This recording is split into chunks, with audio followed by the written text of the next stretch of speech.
The United Nations General Assembly Hall buzzed with anticipation. Delegates from across the globe filled their seats, murmurs in countless languages floating under the high ceilings.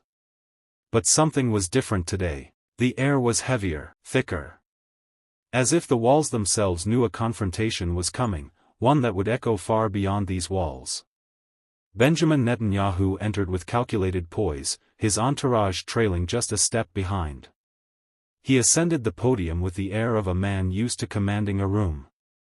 Holding a crisp, pre-written speech, he began, his voice steady and familiar. Israel has the right to defend itself. Hamas is a terrorist organization. Our actions are acts of security, not aggression. The words bounced off the chamber walls, hollow to some, affirming to others. A few claps scattered from U.S. allies. But for the most part, the room was still. In the third row sat Captain Ibrahim Traoré, the interim president of Burkina Faso. He wasn't tapping his fingers. He wasn't fidgeting. He was watching. Eyes locked on Netanyahu, reading not just his words, but his soul. Around him, the Burkinabe delegation sat silent. Tense, because they knew what Traoré was about to do would shake the world. When Netanyahu stepped down, a polite wave of applause swept through, forced, obligatory. Then silence reclaimed the room. The UN moderator looked to Traoré. Cameras swiveled. Translation earpieces clicked into place. Traoré stood, adjusted his dark green military jacket, and made his way to the podium without a single note in his hand. He stared straight at Netanyahu. His voice was calm, but it cut like a blade. You speak of defense, Mr. Netanyahu, while the streets of Gaza run red with the blood of children. You speak of terrorism, while your bombs level hospitals. You are not a victim, you are a murderer. The room froze. A wave of silence rolled over the chamber. Delegates looked at each other, unsure whether to react or remain still. A few lowered their eyes. Others looked straight at Traoré, stunned. Netanyahu didn't blink, but his jaw clenched. For a moment, the entire world stood still. From CNN to Al Jazeera, from TikTok live streams to global news feeds, all eyes were on this one African leader who had just called out a sitting head of state, not behind closed doors, but on the most public stage on earth. This wasn't a speech. This was a reckoning, and it had only just begun. The echo of Traoré's words still lingered in the air as he stood unmoving, his hands gripping the podium, his voice unwavering. No theatrics, no shouting, just brutal clarity. You are a murderer. It wasn't rhetoric, it was a verdict. The reaction was delayed.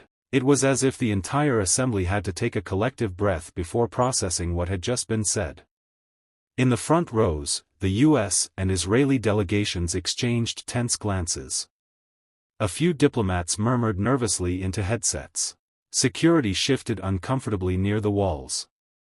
The cameras didn't blink, they knew this was history being carved into marble. Traoré's eyes scanned the room like searchlights. Every bomb dropped on a Gaza school, every missile that turned a hospital to rubble, every child buried beneath cement and dust, those are not mistakes of war. They are deliberate acts of cruelty. He turned, just slightly, toward the Western Bloc. And those who supply the bombs? Those who send the weapons and offer the silence in return? You are not bystanders. You are accomplices. A sharp inhale rippled across the chamber. The translator's voice in the earpieces stuttered for a split second. Some delegates instinctively looked to the United States, gauging their reaction. But Traoré didn't stop. Israel is not above international law. And Netanyahu is not above the judgment of humanity. A diplomat from Germany stood and began walking out, then another from the UK. But others remained, riveted. Latin American nations. West African blocs. Southeast Asian envoys. They weren't moving, they were listening. And the people watching from home? Across YouTube, Twitter, and cable news, the clip of Traoré calling Netanyahu a murderer had already begun spreading like wildfire. It wasn't just a diplomatic statement, it was a global awakening. Back at the podium, Traoré leaned forward, voice low and deliberate. You say you fight terror, but the children of Gaza know who terrifies them. They don't see Hamas. They see your drones, your tanks, Your name written on the side of every nightmare. A gasp from somewhere in the back, but Traoré didn't care, because this wasn't about politeness anymore. It was about justice. And the world, for the first time in a long time, was listening. Netanyahu sat stiffly in his chair, jaw clenched, a half-forced smile masking the fury behind his eyes. The Israeli Prime Minister had faced condemnation before, but never like this, never from a man like Traoré. A leader who hadn't come to beg, flatter, or pretend. A soldier-turned-statesman who had nothing to lose, and everything to say.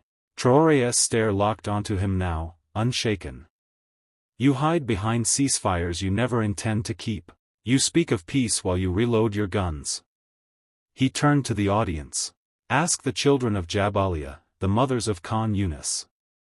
Ask them how many times peace was promised before the next bomb fell. Netanyahu shifted uncomfortably, his fingers drumming against the table. Cameras zoomed in, catching the beads of sweat forming near his temple.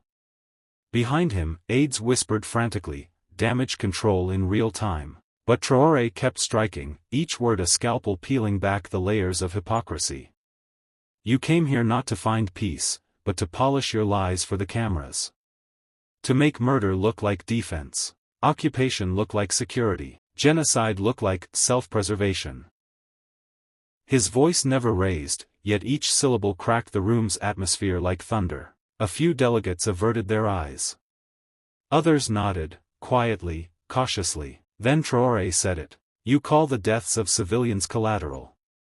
But what do you call the bulldozed homes, the water blocked? The ambulances shot at, the snipers aiming at journalists? What do you call that, Mr. Netanyahu? Silence. He let the moment breathe. Then he added, I call it state-sponsored terror. It hit like a hammer. Netanyahu stood abruptly, muttering something under his breath in Hebrew, his face flushed red. His security detail stiffened, awaiting his signal. But Traoré wasn't finished. I do not come here to negotiate with men who profit from blood. I come to remind the world that Africa is watching. The global south is watching. We know what it looks like when tyrants steal land and history. We lived it. We survived it.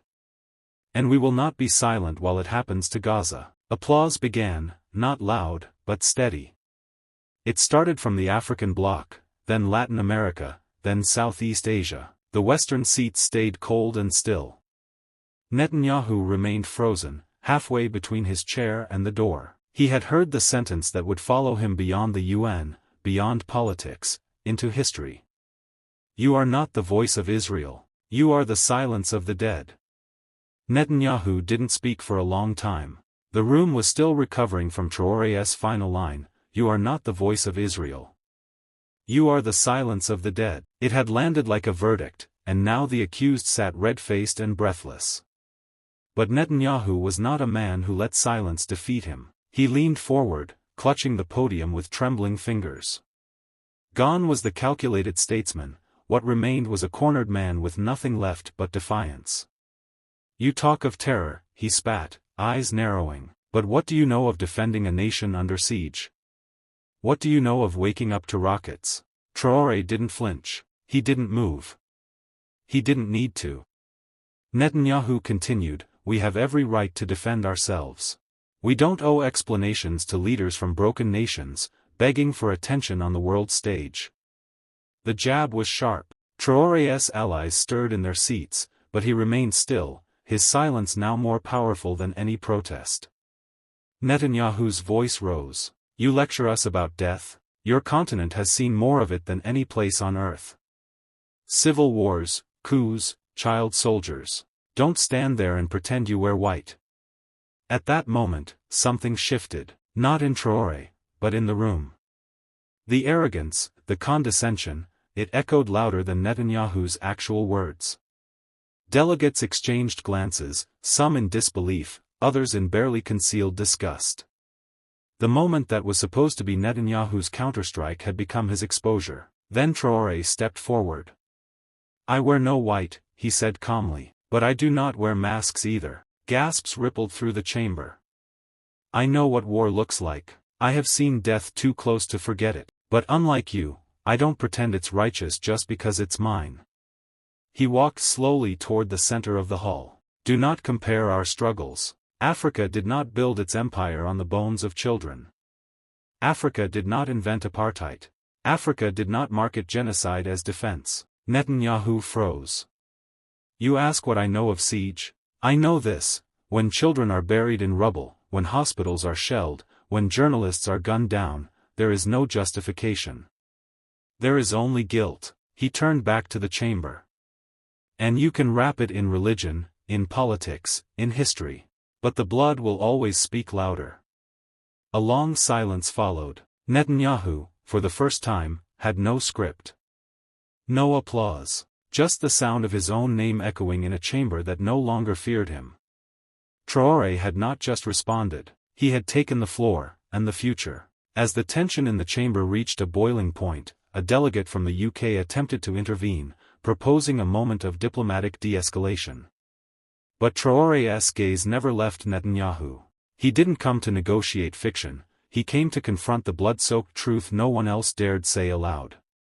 Netanyahu, attempting to regain composure, pointed toward the screen behind him. It displayed a timeline of ceasefires, agreements, violations, and dates marked with explosions and rocket fire. We offered peace, he said, voice rising. But every time, it was met with betrayal. You speak of the dead, Traoré, but how many died because peace was spat on by those you defend?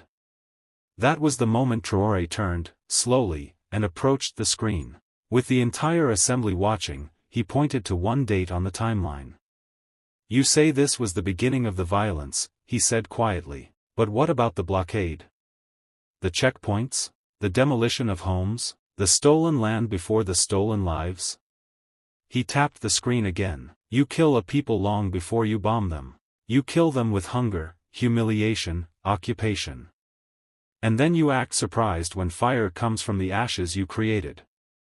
Netanyahu's lips tightened. You didn't break a ceasefire, Traoré continued. You broke a generation. The room was dead silent again. He turned fully toward the delegates. Let me ask you all, how many more of these conflicts must we watch before we stop pretending both sides carry the same weight? One side is homeless, landless, voiceless, and the other drops missiles with drones as if it were sport. He walked to the edge of the speaker's platform. And yet, he said, looking directly at the U.S. delegation, you sell the bombs. You veto the resolutions. You call it diplomacy. But you're selling blood. No one moved. Not even the translators. Traoré's voice lowered, slow and piercing. You didn't kill the ceasefire yesterday. You killed it the day you said their lives were worth less than your politics. He stepped away from the podium, letting the weight of his words settle like smoke in the air. Netanyahu sat frozen. Around him, the once sympathetic murmurs had quieted. The chamber had become a courtroom, and Traoré had delivered the cross-examination no one saw coming, and he wasn't done. Netanyahu's aides leaned toward him, whispering urgently, but he didn't move. The blow Traoré had delivered wasn't political, it was moral. And it echoed beyond the hall, out into every newsroom and every street where silence had once hidden behind the excuse of neutrality. But Traoré wasn't done. Not even close. He stepped back to the microphone, slowly, as if daring anyone to stop him. You say you're defending your nation, he said, eyes locked on Netanyahu, but what kind of defense leaves behind rows of children's graves and broken hospitals? A few gasps escaped from delegates who weren't used to this kind of directness. Traoré didn't flinch. You claim it's war. But what kind of war is it when one side has no army, no tanks, no air force, and the other has weapons worth billions and the backing of empires? He turned toward the hall now. I'm not here to defend Hamas. I'm not here to argue politics. I'm here to say what every one of you already knows but fears to admit: this is not a war. This is an occupation disguised as self-defense. Cameras zoomed in. Journalists stopped typing. No translation was needed, the truth didn't need subtitles. You bomb cities because you can. You bulldoze homes because no one stops you. You cut off food, water, electricity, and call it containment. But let a boy throw a stone at a tank, and suddenly he's a terrorist. He leaned into the mic, his voice low but firm. I will not play this game with you. Netanyahu stirred, his voice shaking slightly. And what of the rockets? What of our dead? Don't they deserve justice? Traoré looked at him like a man who had already buried 1,000 lies. All the dead deserve justice. But justice is not revenge. Justice is not domination. Justice is not starving a population and calling it peace. The French ambassador shifted nervously. The U.S. envoy looked down. No one dared interrupt. Traoré gestured toward the ceiling, as if calling on something higher than flags. You speak of security.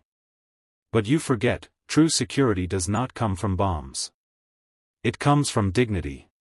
And dignity has been stripped from the people you crush under rubble. A long silence followed. Then Traoré said the one thing that would echo in headlines for days. You don't want peace. You want obedience. And we were not born to obey. The hall felt like it had stopped breathing. No gavel struck. No delegate cleared their throat. Even the translators paused, afraid their voices might dilute the force of what had just been said. Traoré stood tall, not in rage, but in command. You came here expecting silence, he said, eyes scanning the assembly. Or at least something tame. Measured. Diplomatically useless. But I am not here to dance around murder. The word murder hung in the air like a smoke alarm no one could shut off. Netanyahu didn't respond. His advisors whispered again, one motioning toward the exit. But leaving now would look like cowardice. And standing his ground meant enduring more. Traoré continued. I've seen silence kill more than bullets ever could. In Africa, in the Middle East, in every colonized corner where peace is just a pause between pillages. He pointed gently toward the back of the hall. You pretend that these walls protect your conscience. That if genocide happens far enough away, your hands stay clean. A few gasps. A few shifted in their seats. The Israeli delegation went pale. You want to talk ceasefire? Traoré barked. Then talk about who breaks it. Who bombs refugee camps with American bombs and calls it a strike on terror. He turned to the American seat now. Talk about who funds it. Who arms it. Who justifies it. The U.S. envoy stiffened but said nothing. You can't fund blood and then act shocked when it stains your hands. A flicker of applause rippled from the South American bloc. It was subtle, but undeniable. Traoré smiled, not for applause, but for defiance. He walked down from the podium, slowly, deliberately. Then he stopped beside a massive projection screen showing satellite images of Gaza, flattened homes, smoke rising, lifeless bodies covered in white sheets. This is not conflict. This is not defense. He pointed. This is what happens when you turn your cameras off and pretend you don't see. He turned once more to the room. And I swear to every mother crying in the ruins of Rafah, if the world won't speak for you, I will. He lifted the mic again, voice unshaken. If silence is complicity, then let the world hear me roar. And with that, the UN wasn't a chamber of diplomats anymore. It had become a courtroom. And Traoré had just filed his case. As the conference neared its explosive crescendo, the room braced for collapse. The weight of Traoré's accusations, the power of his tone, and the undeniable trail of truth he carved through silence had shaken the chamber to its core. But it wasn't over. Not even close.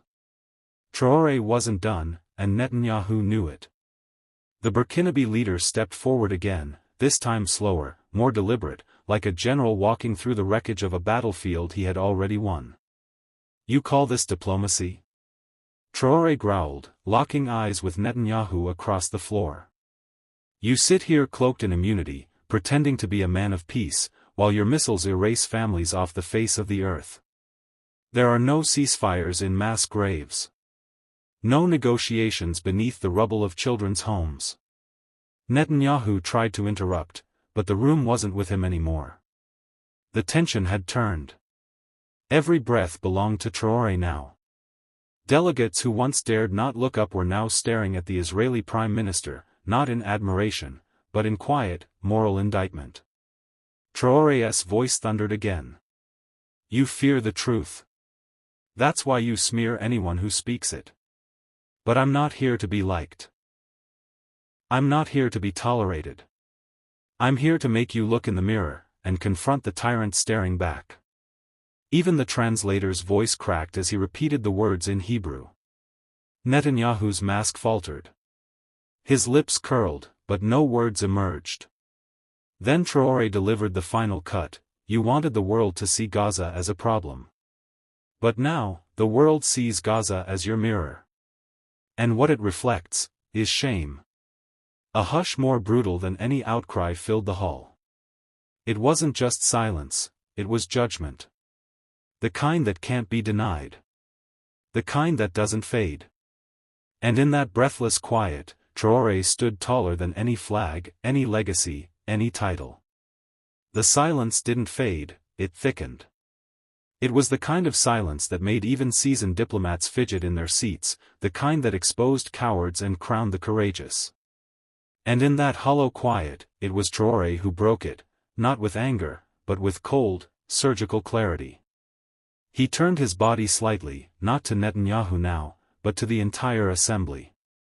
You ask for calm, he said, scanning the faces of Western delegates, Arab envoys, and African observers alike. You urge restraint while funding war. You light fires with one hand and offer water with the other. That's not diplomacy. That's hypocrisy on a global scale. Murmurs rippled through the chamber. Some tried to dismiss him. But others, many others, nodded silently, ashamed of what they'd supported or ignored. Traoré continued, voice steady as stone. You speak of defense, he said, glancing again toward Netanyahu, but there is no defense in flattening hospitals, no defense in bombing refugee camps, no defense in turning a strip of land into an open grave. Cameras panned across the room, capturing the shifting body language of world leaders caught in the firestorm of Traoré's words. Some tried to look away. Others leaned in. Netanyahu's hands tightened around the edge of his podium, his jaw clenched like a man gripping the last strand of a failing narrative. Traoré stepped forward one more time. History has long been written by the powerful. But now, it will be remembered by the awakened. Your empires are crumbling. Your lies unraveling. Gaza is not just a place anymore, it's a question. And the world is watching who dares answer it with truth. And with that, he stepped back, not in retreat, but in command. The UN hall wasn't Netanyahu's anymore. It belonged to the voice that had spoken what no one else dared. The room didn't return to normal. It couldn't. Not after what had just been said. Delegates whispered, some clapped softly despite protocol, and a few even stood, not in applause, but in reverence. The balance of the chamber had shifted. Not with force. Not with bombs. But with one man's voice, Traoré's. Netanyahu attempted to salvage the moment. He stepped forward again, adjusting his notes, his expression a strained performance of control. Let us not be misled by emotional theatrics, he began, trying to strike a tone of authority. Israel will do what is necessary to defend its people. But his words fell flat. The same room that once echoed with support now hummed with quiet resistance. Traoré didn't need to respond, he had already won the argument. Truth, once spoken plainly, didn't need repetition. It lingered.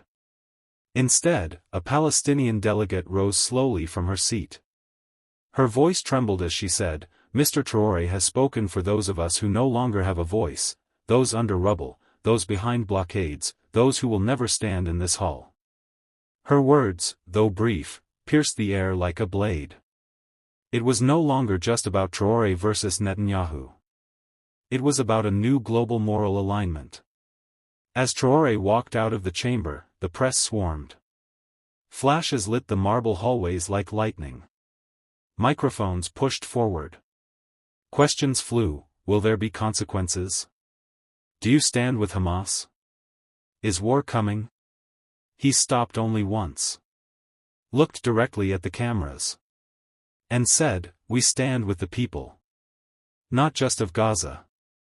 Of Congo. Of Haiti. Of Sudan. Of every nation trampled by those who confuse power with justice. Then he left. Calm. Certain. The world didn't just hear his words, they echoed them. And Netanyahu? He remained behind a podium built on silence, holding a speech that no longer mattered.